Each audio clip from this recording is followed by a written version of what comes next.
pessoal, obrigado pela participação de todo mundo, obrigado especialmente ao Leonardo, né, por ter aceitado o convite de estar aqui presente e dar então esse nosso seminário para a gente aqui no nosso Diálogos Multidisciplinar do Unicinas.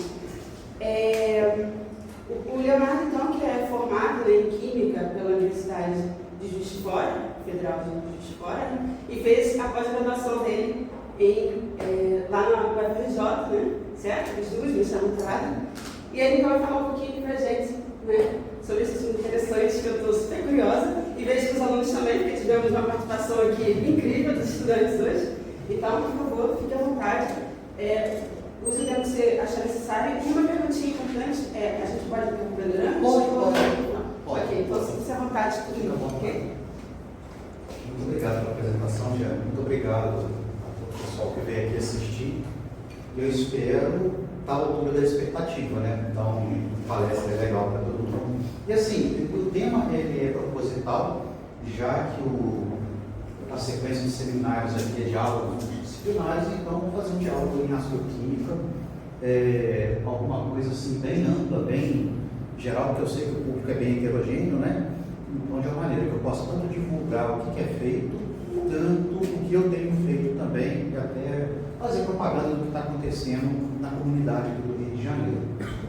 Vou focar um pouquinho aqui na química do fósforo, né, porque o fósforo é um tópico quente, né, em termos de astroquímica, tanto que a Frontier em Astronomia da Astrofísica teve um número especial só para a química do fósforo ano passado, né, tem uma chamada de artigo só para isso.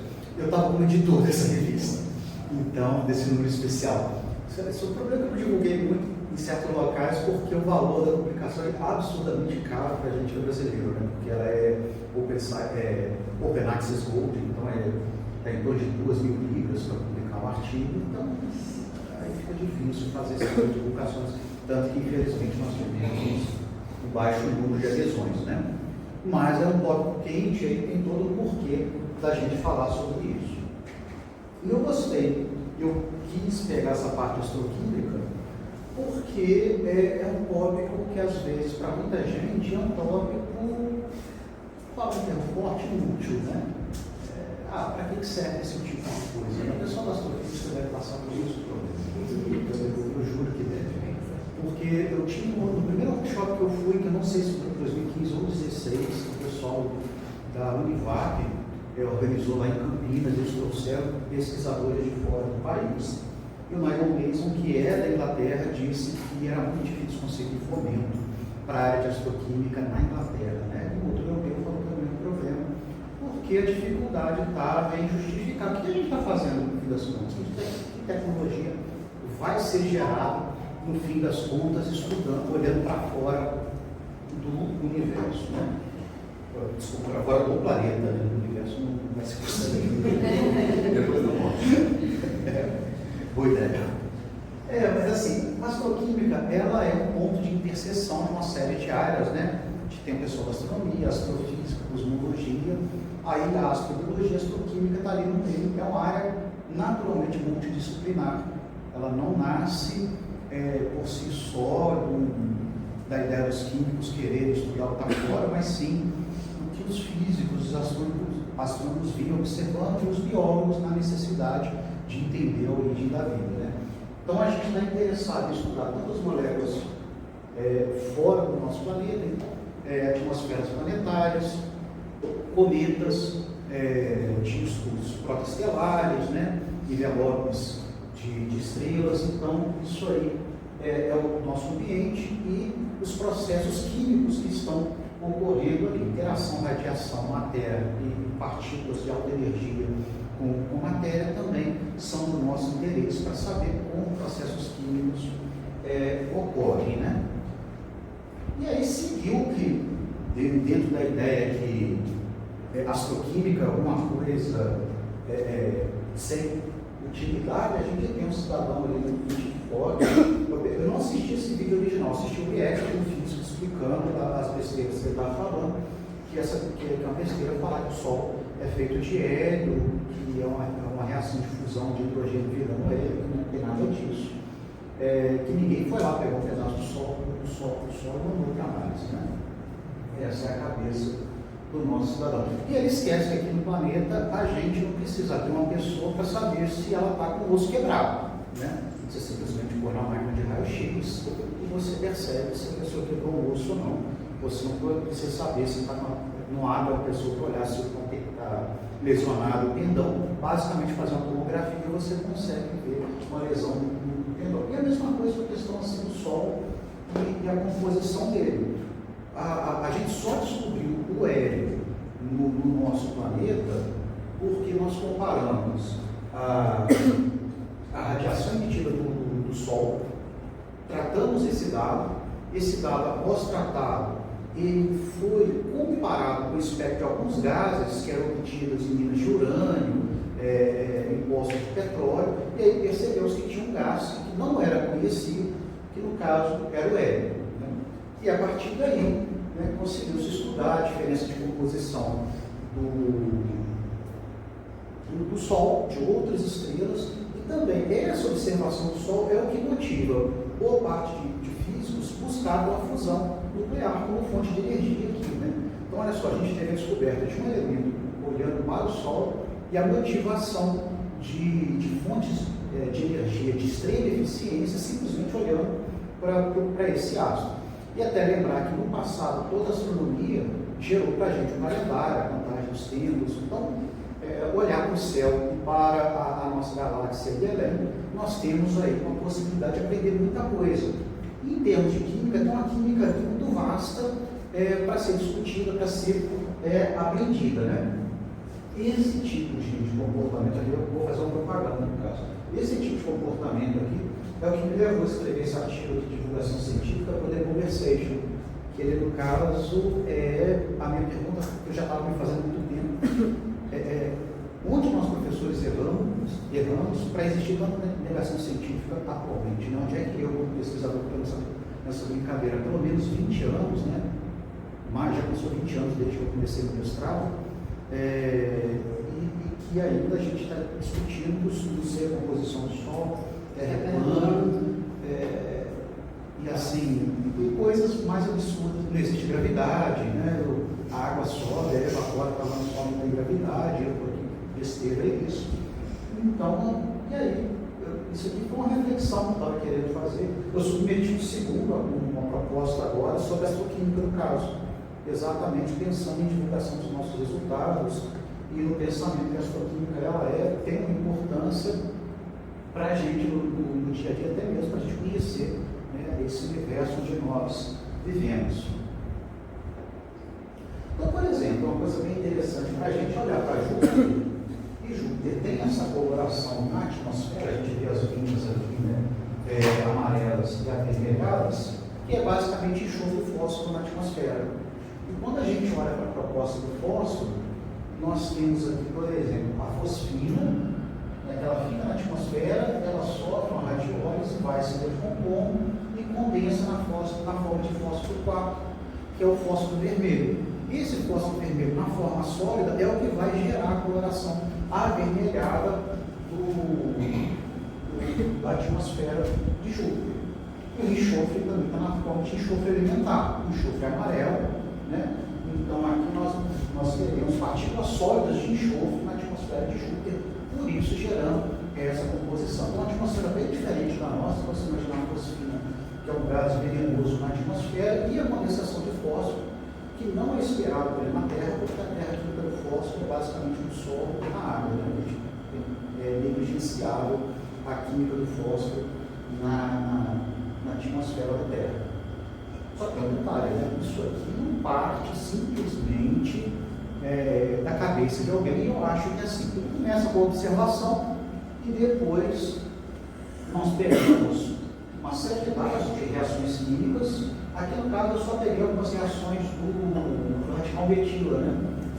Nós temos bancos de dados que vão reunir reações químicas de espécies já catalogadas no meio interestelar, já catalogadas em atmosferas planetárias e outros ambientes do universo. E aí uma série de pessoas estudou essas reações, eu sou um dos caras que estuda isso, e levanta parâmetros de velocidade de reações. Esses parâmetros de velocidade de reações são usados para modelos no qual nós podemos prever a abundância das espécies em função de altitude, pressão, e radiação de uma determinada quantidade de radiação ultravioleta ou raio-x em diversos ambientes fora do nosso planeta. Então, é isso, junto com a observação, que vai começar a originar uma proposta, né, de mecanismo de reação. O pessoal gosta de rede de reações, né, para propor aquela série de reações. Porque a gente pode propor qualquer coisa, o que vai ser importante, eu tenho que sempre comparar com os nossos dados experimentais.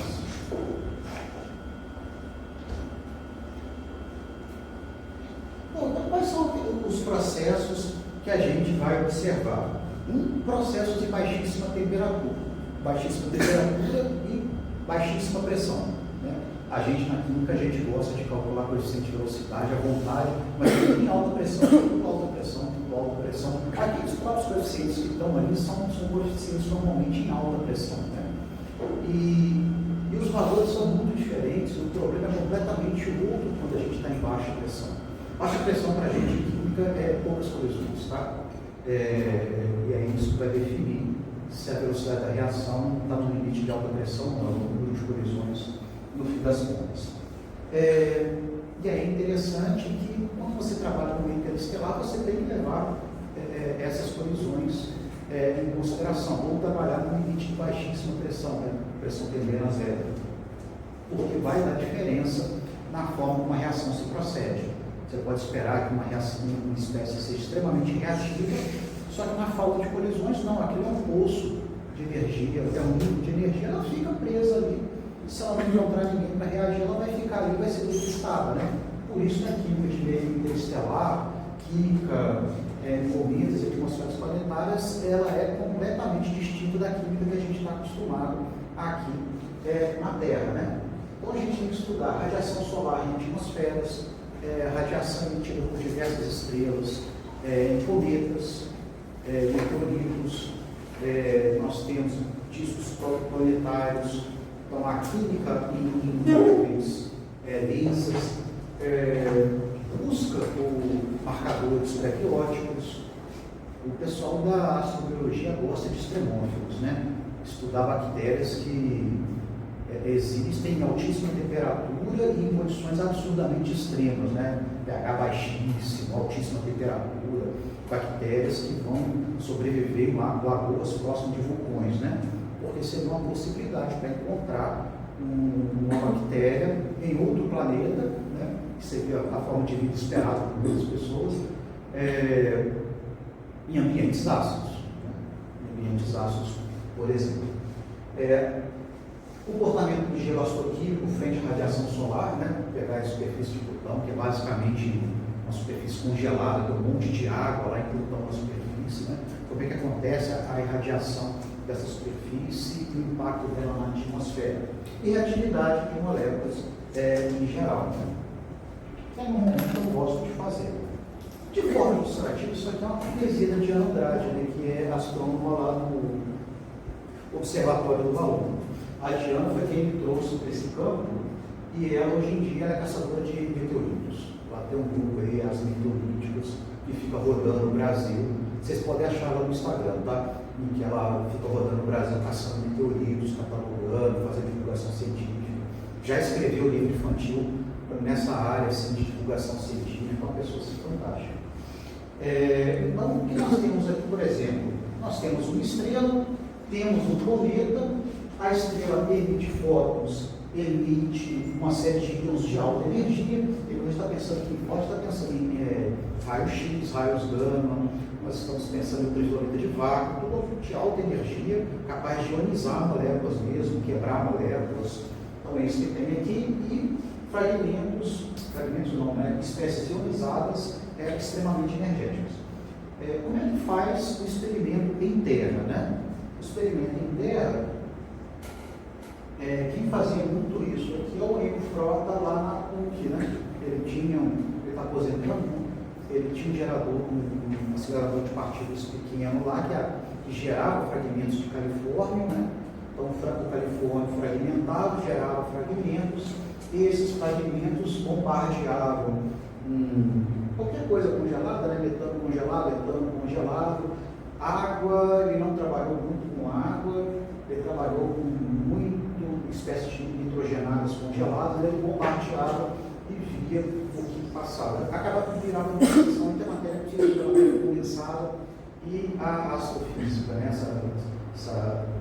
Na parte de geos astrofísicos.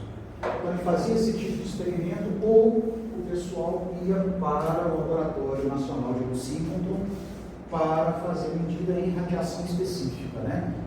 Eu nunca fui fazer medida lá, o máximo que eu fiz foi conhecer, eu cheguei até ver a construção dos Sirius, né? Que hoje está funcionando, mas eu mesmo nunca fiz medidas lá, porque basicamente minha vida é de química computacional mesmo, né? É ficar fazendo conta, ficar fazendo conta, é basicamente isso. A partir desses processos e todo esse tratamento que a gente dá aos dados, é aonde que motiva os nossos trabalhos teóricos. São as informações que eles vão captar aqui, a necessidade de explorar nível atômico e molecular o que está acontecendo é a ferramenta, né, é o que alimenta a gente para os nossos trabalhos teóricos, seja para estudar o espectro de absorção de radiação, seja para estudar a reatividade das moléculas, seja para estudar simplesmente a estrutura molecular de moléculas que são inesperadas em condições da nossa atmosfera, né? E aí a gente cai na busca pelo fósforo, né? Já foi percebido, isso aí era uma discussão até 5 anos atrás, que a gente sabe muito pouco de fósforo no meio interestelar, em diferentes partes da nossa galáxia, ou até mesmo em exoplanetas. Mas por que o interesse do fósforo? Porque o fósforo é um elemento necessário para a vida do jeito que a gente conhece, né? A nossa vida é baseada basicamente em carbono, hidrogênio, oxigênio e fósforo. Uma parcela de enxofre também. Então é necessário esse conhecimento. Onde está o fósforo? Eu acho que já tem as teorias de como o elemento fósforo foi formado, né? Durante o início do universo. Mas a gente está interessado agora na situação atual, onde está esse fósforo, né? Em quais corpos celestes nós vamos encontrar fósforo, qual que é a forma do fósforo mais abundante, né? E qual a importância da gente conhecer esse fósforo. Ele já foi muito bem observado, né? Mas o problema é entender os principais carregadores do fósforo e entender a reatividade dele. Por exemplo, uma coisa que a gente sabe, isso aqui foi retirado de um dos artigos que motivou parte da minha pesquisa na área de fosfinas, que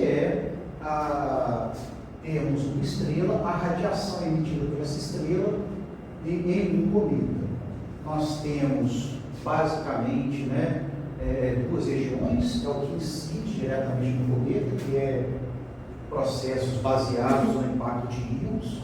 Todo aquele vento solar, ele impacta ali no cometa. Eles chamam isso de cavidade, né? Porque formam basicamente uma cavidade. Isso aqui já é os dados tratados e dois esqueminhas para mostrar o que ocorre. Então, isso aqui é chamado de cavidade, né? Porque é a forma que gera uma espécie de cone da radiação à medida que o cometa vem se aproximando aqui, afastando aqui do celeste, né? E aí nós temos a química dentro do sólido daquele cometa, que é basicamente as partículas que vão colidindo com aquelas espécies. É interessante que o cometa é um local no qual várias moléculas instáveis podem estar protegidas, né? Podem ficar protegidas, porque se ele não estiver na superfície, aquela radiação solar não vai induzir uma série de processos, ele vai ficar preso ali dentro e ele vai continuar existindo. Enquanto que, para as bordas da cavidade, né, o pessoal chama das paredes da cavidade, o que ocorre é uma química baseada é uma fotofísica, fotoquímica, né, basicamente a absorção de radiação em comprimento de onda de alta energia, e ali a gente tem excitação, ionização e quebra de moléculas. E também se a molécula ficar desprotegida ali, facilmente ela quebra. Eu normalmente costumo estudar, no primeiro momento, sempre as reações térmicas, né? Que são aquelas biocolisões. É o que a gente costuma dar mais atenção aqui no nosso mundinho. E a gente vê que abaixo de 100 Kelvin, um monte de espécies que não seriam esperadas, elas continuam existindo. Se não tiver alguém para colidir com elas, não tiver uma radiação de alta energia, ela vai continuar lá e vai continuar sobrevivendo, né? E aí se propõe, né? Espécies que vão reagir ou com um elemento ou com uma molécula diatômica. Isso aqui ou vai ser uma química de radicais livres ou vai ser uma química de espécies ionizadas. Dificilmente. A gente até encontra hidrocarbonetos policíclicos aromáticos no meio interestelar, que é uma coisa muito esquisita, né? Você tem lá benzeno, naftaleno, antraceno, que são moléculas extremamente complexas, viajando aí em nosso universo de um lado para o outro. Tem um periódico, tem uma newsletter, né? O pessoal, acho que é de São Paulo, que é o Astropar, que é praticamente só dedicado a trabalhos de hidrocarbonetos policíclicos no meio interestelar. Eles divulgam eventos também, né? Se alguém quiser divulgar evento lá, ou qualquer coisa, ou tiver alguma coisa, alguma comunicação para escrever, eles aceitam. É uma newsletter bem legalzinha. Mas, de uma forma geral, a química é uma química de espécies ionizadas ou radicais livres. E o mais legal é você olhar, de repente, e ver que nós temos aqui duas espécies, né? O monóxido de fósforo e o nitrito de fósforo. Você vai pegar, já que vocês vieram por causa da prova, você vai pegar o tipo inorgânica, vai falar que isso não existe, tá? Você vai pegar lá, fósforo não forma monóxido, fósforo não vai formar nitrito. É o mínimo, né? Tem que pelo menos fazer valer, vai falar que não valeu a pena. Dica de diamante. Eles vão pedir gravação depois para estudar a gravação. Estudar a gravação. Foi o link do YouTube, né? Essa vez eu vou poder demorar, hein? Oi? Não, eu estou falando dessa vez eu não vou demorar a postar, porque senão vai procurar. Vamos cobrar. É problemático. Mas isso aqui é uma coisa legal, né? A primeira vez que eu entrei nesse mundinho era uma química e eram coisas produzidas pelo Enio lá na PUC, né?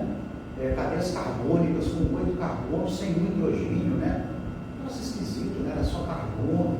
Então, se era um cátion, ele normalmente tinha uma forma, se era carga negativa, a forma já mudava, ele tinha mais hidrogênios. Número mágico, né? Só as cadeias ímpares eram mais estáveis, as pares não eram estáveis, então você via estabilidade variando de uma maneira senoidal, né? E aí tinha coisas extremamente esquisitas mesmo. É uma química muito extraordinária, muito legal da gente investir, né? E aí a gente pode propor um monte de coisa e é lógico que depois tem que casar com os dados experimentais. Tanto que nós temos aqui que já foi identificado, né? Isso aqui é uma foto do pessoal do Observatório do Atacama, né, que é o ALMA, a região mais ou menos onde é observado esse cometa, que eu tenho muito dificuldade de falar o nome, que é o Shiromov Gerasimenko, né? Que foi detectado fósforo sólido no planeta. Já foi detectado fosfato no Oceano de Encelados, nitrito de fósforo, identificado de fósforo no meio interestelar, foi o nitrito de fósforo, foi uma surpresa. Nós temos identificação do monóxido de fósforo ionizado, isso é muito comum. Então, nós temos duas moléculas de fósforo que não existem na Terra, mas são importantes para nós, que é o monóxido de fósforo e o nitrito de fósforo. Eu coloquei essa ilustração aqui do ALMA para vocês verem como é feito a tomada de dados, né, de composição e o comportamento das espécies em atmosferas planetárias, nebulosas em geral. Normalmente nós temos aqui o radiotelescópio, ele está recebendo micro-ondas, essa micro-ondas vai ser interpretada de alguma maneira. O espectro de micro-ondas para nós é basicamente o espectro rotacional acoplado ao movimento vibracional. primeira vez que eu carrego cavalo, assim, duramente foi tentando calcular essas coisas aqui. Porque olhar não é simples, né? Vamos calcular, vai dar de boa. E peguei a estrutura, vamos assumir o doutor rígido e vamos embora, né? Vai dar tudo errado, você não acerta 1 GHz de erro, né? 1 GHz de erro é um troço assim absurdo. O professor deu mais de 1 GHz de erro nas contas, você não acertava nem a primeira banda.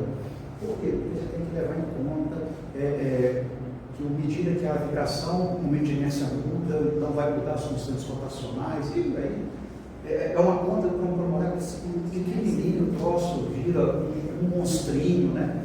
Então, e assim, é multidisciplinar, né? Está mexendo com ela, eu trouxe eu sou químico, químico não curte física e matemática, eu tenho física, matemática e computação, tá? É inevitável esse tipo de coisa. E aqui do lado eu coloquei foi o espectro rotacional do quilômetro distante. Isso aqui foi feito na Terra. Eu não sei se esse quilômetro distante a gente encontra fora do nosso planeta. Eu não sei qual é o objetivo. Só quis pegar esse porque é um espectro rotacional limpo. Isso aqui medido no espectro nosso. Isso, se você olhar para ele já é um pouquinho complicado, né? Porque o que deveriam ser linhas viram bandas, né? Tem um alargamento. E a gente precisa interpretar como as devidas transições, excitações rotacionais, assim. Guardem mais ou menos isso na mente de vocês, que depois eu vou mostrar o sinal que vai sair de um radiotelescópio, que é alguma coisa que tem que ser tratada e é muito mais complicado, né? Mas, de novo, calcular espectro rotacional é importante, porque vai ajudar na identificação das bandas, até mesmo calcular e medir, né? É importante para fazer a identificação das bandas que são observadas em radiotelescópio. Eu sei que o pessoal da UFRN tem um banco de dados enorme, de dados de micro-ondas, que eu queria pegar, olhar, mas está meio parado isso, porque, né, assumo coisas demais, no fim das contas não consigo fazer tudo que eu quero. Eu já vou dar um zoom, né? Aqui, vou entrar na polêmica da fosfina em Vênus, né? Antes disso, lá por volta, no primeiro workshop que eu fui, confraternização com o pessoal, sentado com a Maurício Piaget, Daniel Boyce, lá dos Estados Unidos, né? E o Boyce falando, importando a gente estudar fósforo, isso assim, 2017, 2015, não lembro direito da data, que ele tinha um modelo, né, para química de composto de fósforo em coma de cometas, né, na cauda dos cometas, né, como é que evolui a química do fósforo para ali. A gente precisava juntar, porque foi legal, eu ali precisando fazer pesquisa, né. Eu vim para voltei, né, fiz conta, usei lá o Senapad de São Paulo, fiz um monte de conta, mandei, cara, pô, já tem os resultados aqui, ninguém me escreveu, né, mandei e-mail para as pessoas, ninguém me respondeu. Eles são as pessoas que têm os dados, ninguém me respondeu. Lógico, eu não tive resposta, parei fazendo tudo sozinho, né, aí larguei para lá, Aí, pô, em 2020, a gente descobre o pessoal lá de fosfina na atmosfera de Vênus. E aí eles medem 20 ppb de fosfina em Vênus, que é uma quantidade altíssima, que não dá para justificar aonde que vem essa fosfina, né? Isso aqui eu já peguei logo o abstract deles. Essa fosfina pode se originar de processos fotoquímicos desconhecidos, ou geoquímicos, ou por analogia, por produção biológica. Né? Então já meteram lá na conta que poderia ter vindo em Vênus, né? Eu não sei se o pessoal acompanhou alguma coisa desse gênero. Isso aqui na época foi tão. Chamou tanta atenção que saiu até o programa da Fátima Bernardes. Não me pergunto por que eu estava assistindo o programa da Fátima Bernardes. Mas eu estava assistindo quando ela estava falando disso. Na hora que você estava lá. E foi o pessoal naquela de, porra, vida em Vênus e tudo mais. E agora tem um negócio legal para mim. Fosfina é extremamente venenoso para seres humanos, né? Eu acho assim uma ironia muito grande. A gente está procurando um marcador de vida. Tóxico para pássaros, né? A gente está procurando um marcador de vida para alguma coisa que é extremamente tóxica para a gente, porque bactéria que emite isso, tá? Ou processos biológicos. Beleza, né? Então, pô, e aí? Tem fosfina? Não tem fosfina? E aí a gente, de repente, aquilo foi publicado na Nature Astronomy, né? Nature Astronomy, e o pessoal que publicou o reparo foi também na Nature Astronomy, que é uma revista de grande impacto do grupo Nature. E o pessoal disse, não, seu problema é de calibração, cara. Infelizmente, a calibração de vocês está errada. Isso aqui é um dado tratado, ou seja, o dado tratado que veio do observatório, ele já é uma série de oscilações que não é nem aquelas bandas normais como a gente espera, né? Ele fica irregular. Então aqui nós temos a calibração da auto-alma, que é a linha verde, aí dá esse pico enorme, né? Essa banda enorme, intensa aqui, 20 ppb. Aí muda a calibração, cai na calibração da DD e companhia, 1 ppb, ou cai 20 vezes, né? E eles fizeram vários testes com várias formas de calibração, e às vezes era de 1 para menos, né? Meio ppb, né? Uma parte do bilhão, né? Você pega lá um mol de fosfina sobre 1 bilhão de fosfina. Isso aí seria a nossa parte do bilhão. Poxa, então já tinha um erro de calibração. Quando a gente olha, foi exatamente. Tem um pessoal explicando que foi um polinômio de grau 12 que foi ajustado. Aí ajustava aquele polinômio de grau 12, ele ajustava qualquer coisa, e aí eles conseguiram obter esse 20 ppb. Tanto que eles publicaram testando o mesmo dado do pessoal do AOL, né? Mas a resposta eles insistiram, tá? Se vocês pegarem o reply, no reply eles insistiram e disseram que não, a calibração não está certa, a calibração de vocês não está correta, na realidade tem sim, está a 55 km de altitude essa fosfina, é 20 ppb, só que a gente não sabe como ela chegou lá, mas ela está lá, né? E numa dessas trocas aí de artigos, você vai ver, poxa, a precisão do ALMA é até 70 km. Como é que vocês estão inferindo a 55, que é mais interno? Eles só conseguem medir o que está mais acima, eles estão inferindo o que está mais abaixo. Mas colocaram a culpa na difusão, corrente de convecção, mas tinha que falar esses 20 ppb. E aí, para fechar a tampa do caixão, né, o pessoal mostra que há uma contaminação absurda de dióxido de enxofre no sinal da fosfina. Isso aqui é um conjunto de espectros. Se a gente olhar aqui, o roxo é a fosfina, o verdinho é o dióxido de enxofre, um praticamente em cima do outro. Aqui pior ainda, né? A gente vê aqui praticamente em cima do outro. E assim, a banda mais característica da fosfina é exatamente uma das bandas que caracteriza o dióxido de enxofre.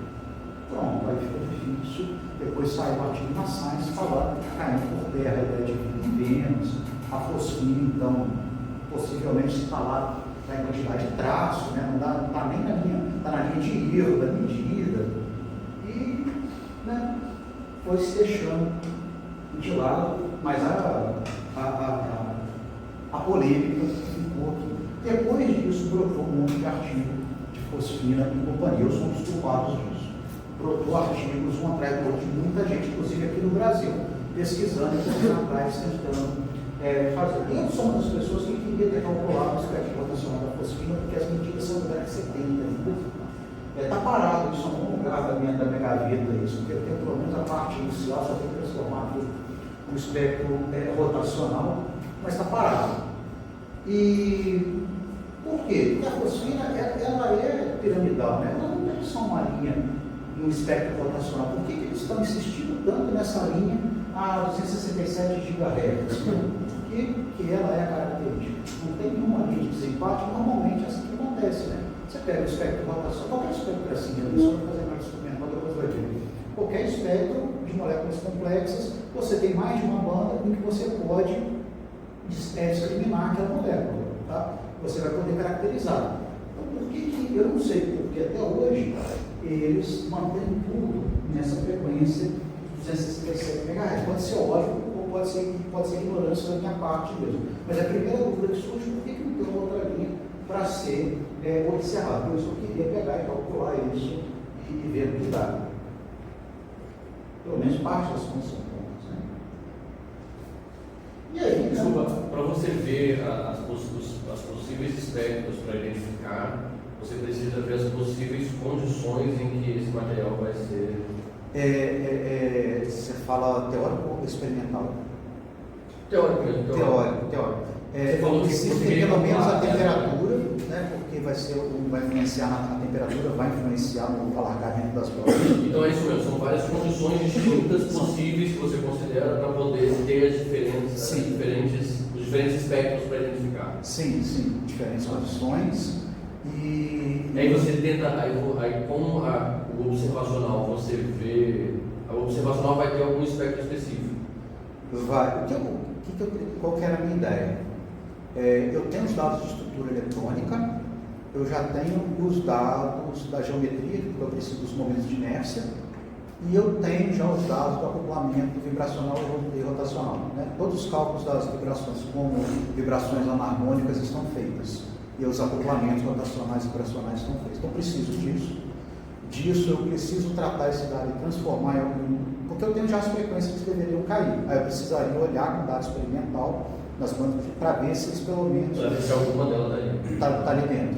Até para saber se o método que eu estou usando, ele é preciso. Eu tenho que pegar um banco de dados só da fosfina gasosa para saber se eu estou acertando. Ou se você está esquecendo de algum processo. Se eu esquecer de algum parâmetro, ou se a conta está devendo em termos de precisão, para depois poder fazer a previsão dele.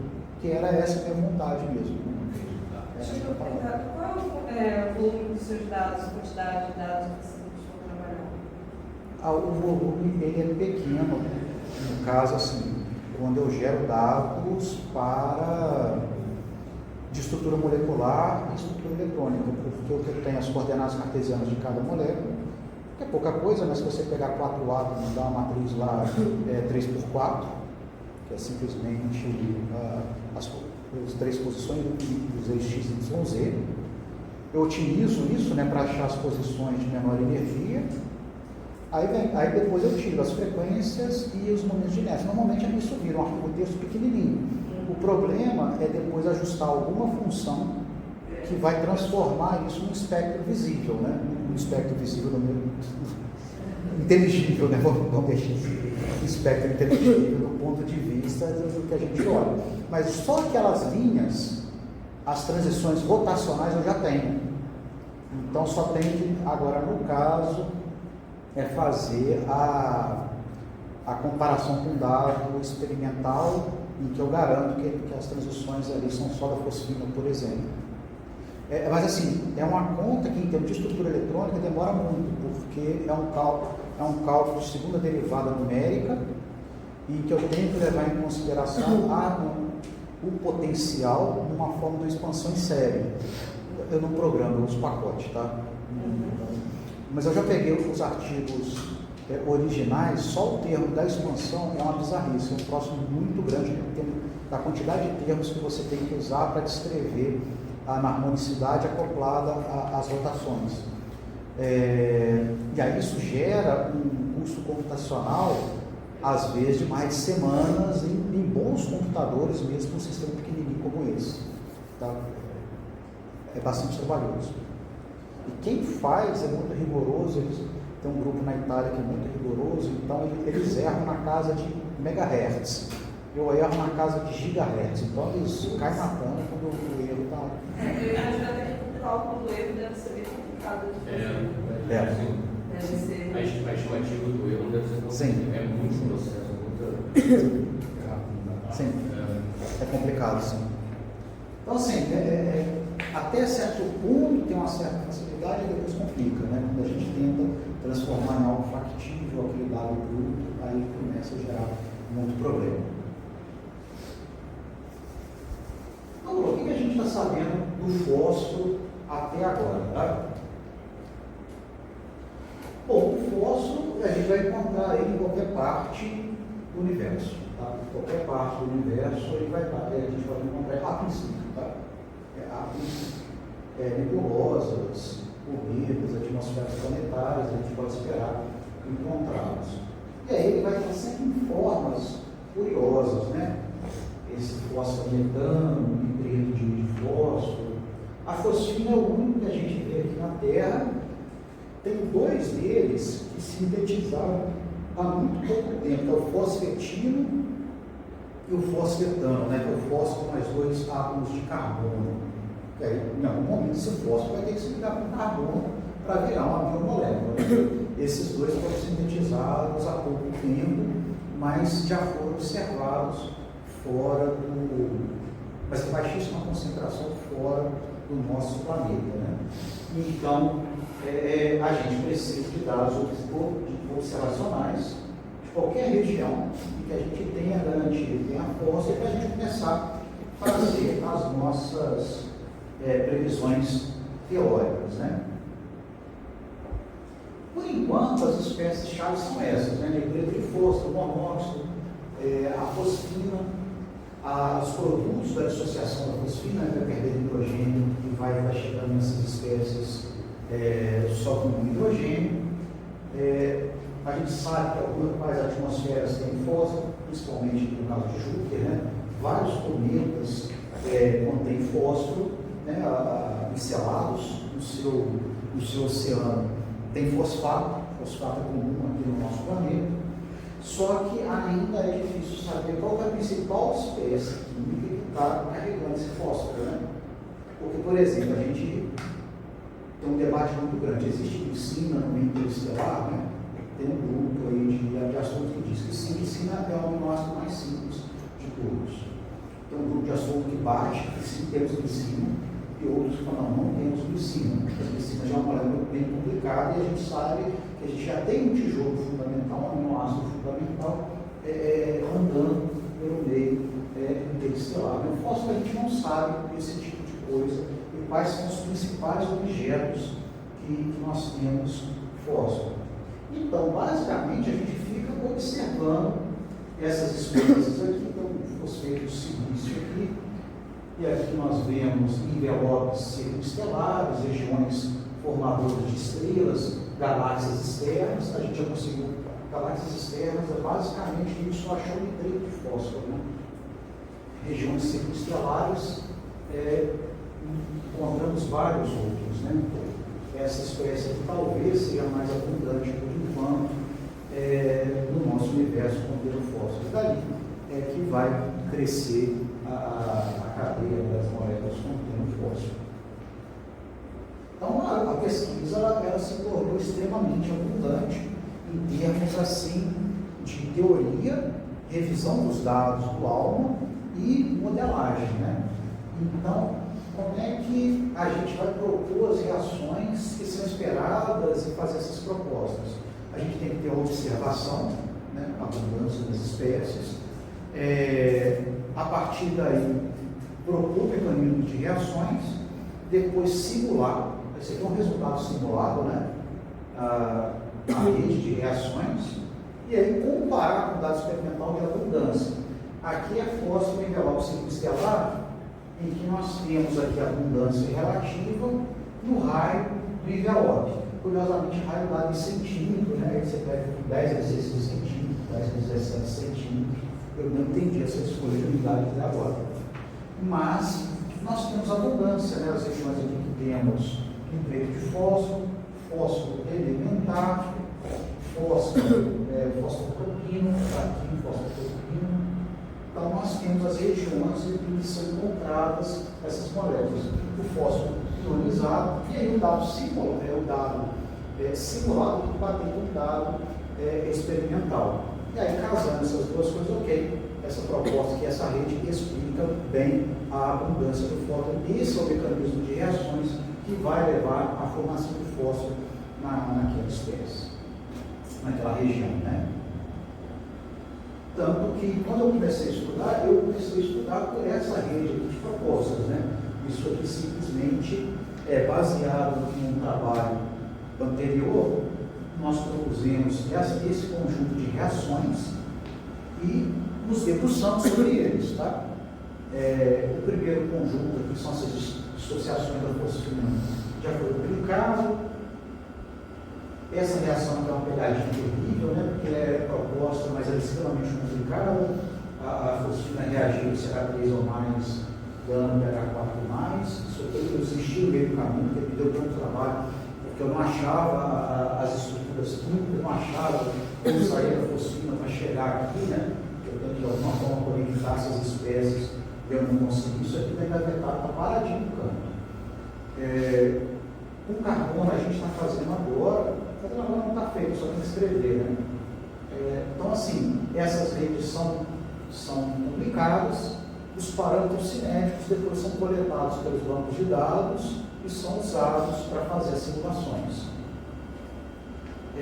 Por exemplo, isso aqui são os parâmetros cinéticos calculados, isso aqui são curvas de arrendos, né? Inverso da temperatura, coeficiente de velocidade, os coeficientes de alta pressão, os coeficientes de baixa pressão. A gente acertou bem pra caramba aqui, no caso, os dados em alta pressão, essa curva que foi a gente que fez. Aqui, no caso, em baixa pressão, já não dá tão bem, né? Esse caso. Mas ainda assim está de bom tamanho, o comportamento está bem dentro do que é esperado pelo dado experimental. Isso aqui, sabe, que foi esse baixa pressão foi nosso trabalho que fez a primeira conta desses parâmetros cinéticos aqui, né? E aí essas redes, elas vão, por exemplo, esse modelo aqui que eu Suíça, se é isso mesmo que é a pronúncia correta, que é um modelo para cometas e pequenos sistemas solares. E no caso, o Daniel Boyce está desenvolvendo esse código por 3 décadas. Ele tem tanto a parte de transferência de massa, transferência de calor, reações químicas por fotoquímica, reações químicas por colisão e as redes totalmente detalhadas. Quando a gente se conheceu, ele estava desenvolvendo uma rede por fósforo, né? Esse projeto, essa proposta aqui, mas ele não tinha dados suficientes. Esse aqui são os dados para carbono, que ele consegue reproduzir muito bem a dinâmica das espécies de carbono numa coma de cometas. Aqui no caso, esse modelo específico, coloquei só para ilustrar, mas ele já consegue descrever muito bem esse processo nessa cauda. Então, é isso passo a passo. Observação, proposta de reações com cálculos de parâmetros cinéticos, simula isso, igual um dia, de novo, volta aí para a graduação. Vocês vão aprender lá no cálculo de reatores como faz esse tipo de coisa, porque é basicamente um processo, né? São as equações de continuidade, transporte de massa, escoamento, troca calor, e mais a integração das leis de velocidade na fonte de equações diferenciais, e aí vocês conseguem representar a ocorrência dessas experiências. É o básico. Trivial. Trivialíssimo. 3 décadas, o cara está desenvolvendo. Você ainda não sabe fazer a conta. 3 décadas. 3 décadas. Vocês tentando uma questão da prova. Atrasado, acabou de passar uma questão da prova. Aqui, mas não reclama não, aqui o cara está tratando 10 reações, o de combustão, ele trabalha 1000 reações, aí são 1000 equações diferenciais acopladas, né? Então olha a dificuldade disso tudo, né? Olha o dado da observação, como é que ele vem para a gente, né? Aqui a gente está numa faixa de, sei lá, de 109 GHz a 109,3 GHz. É uma faixa assim, mega estreita de radiotelescópio. E aí você pega aqui nesse trechinho, tá o sinal do monóxido de fósforo, aí tem outro sinal aqui do monóxido de fósforo, aí já pega do lado de cá, a gente tem outro sinal do monóxido de fósforo, rapidinho com cianeto aqui do lado, uma banda que já de uma muito maior intensidade. E aí é complicado, né? Isso aqui seria o dado tratado nessa meio poligonal, passa-se um polinômio qualquer, que aí já é problemático, é como você faz esse ajuste de polinômio, porque tem todo um trabalho estatístico para fazer esse ajuste aqui. E foi onde o pessoal do Alba levou, né? Que foi, né? Vamos ajustar um polinômio aqui, e o polinômio deu 20 ppb de fosfina naquele meio. E nota, por isso que os erros dos cálculos teóricos de espectroscopia radiocomputacional tem que estar na casa de megahertz, porque a gente está trabalhando de 68,99 a 109,01 GHz. Né? Então, o nosso erro tem que estar na casa de megahertz na hora de estimar. É difícil chegar nesse detalhe. Né? Então, assim, o dado que vem para a gente é difícil de discriminar as moléculas, né? Quantificar elas. E para piorar, o nosso modelo matemático, né, a conta que é feita, ele tem uma precisão absurdamente alta.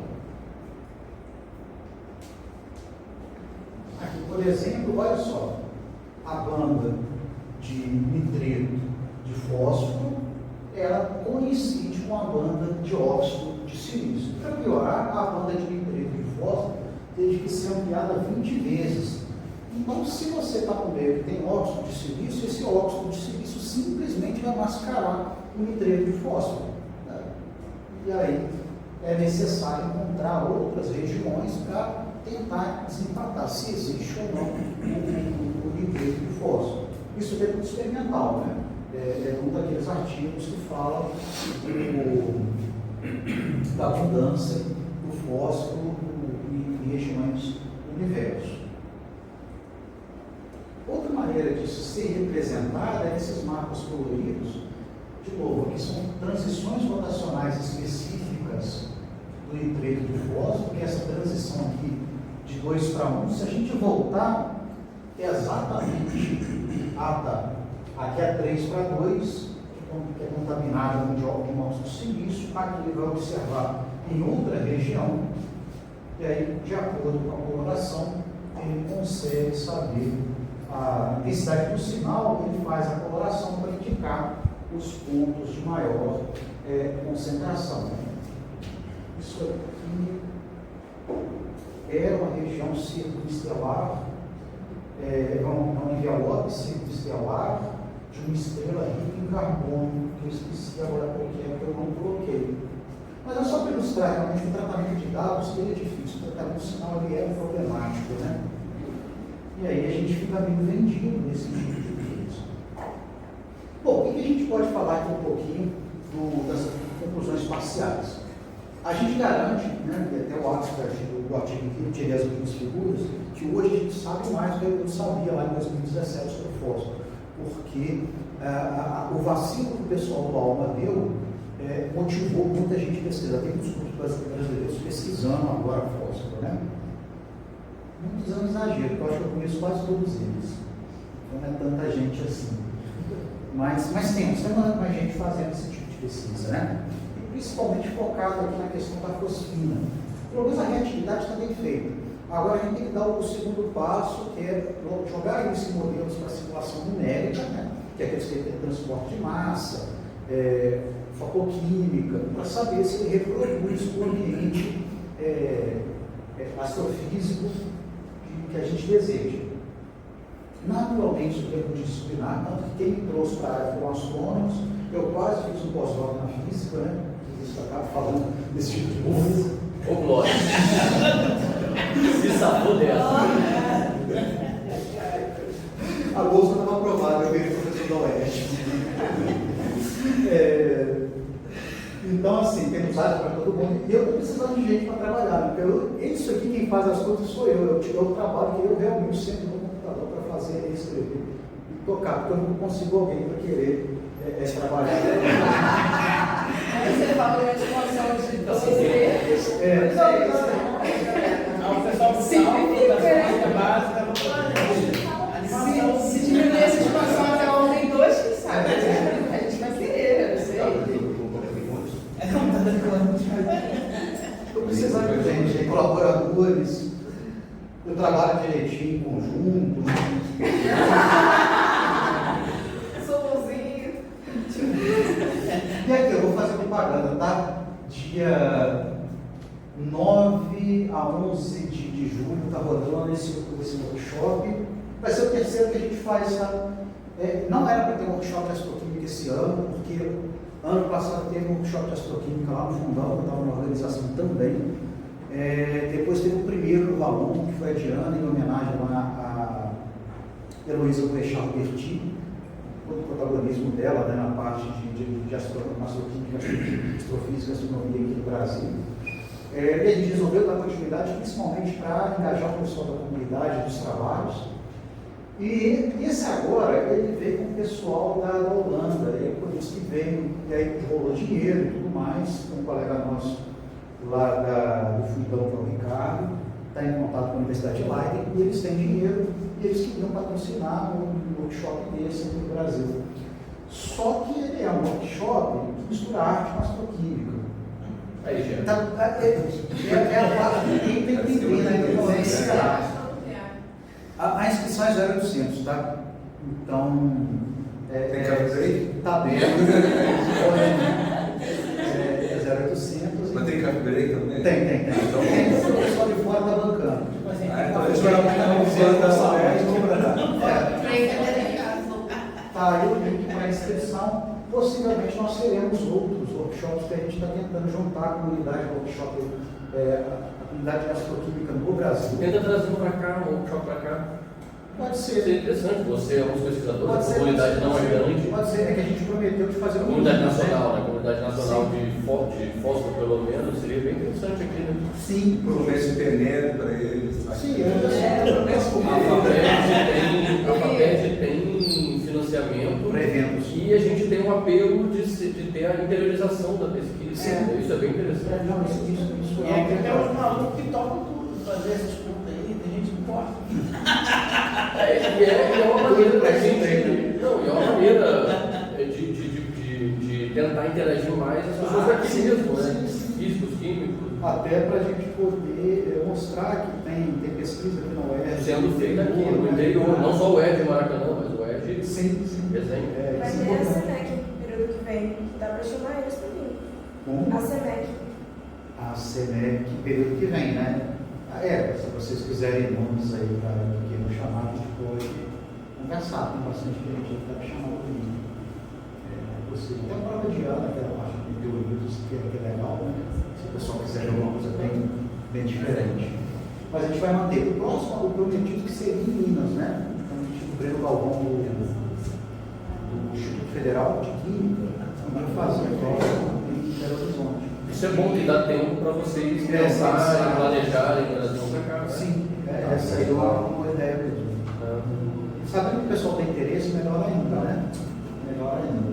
Mas quem quiser, tá? Eu vou poder só participar da quinta e da sexta, tanto que não sou eu que vou aplicar a prova de química inorgânica, tá? Vou pedir para alguém aplicar a prova de química inorgânica. Mas as questões já foram discutidas. Já foram discutidas, pode ficar tranquilo. Mas eu estarei lá, né? Vou ficar pelo menos 2 dias lá, vamos ver como é que vai ser. A ideia é que seja um momento de trabalho, que a gente consiga interagir com o pessoal e ver algumas outras linhas de atuação também. Então é isso, pessoal. Espero que tenha agradado a vocês. Isso aqui é o que eu tenho feito, né? Tentando divulgar.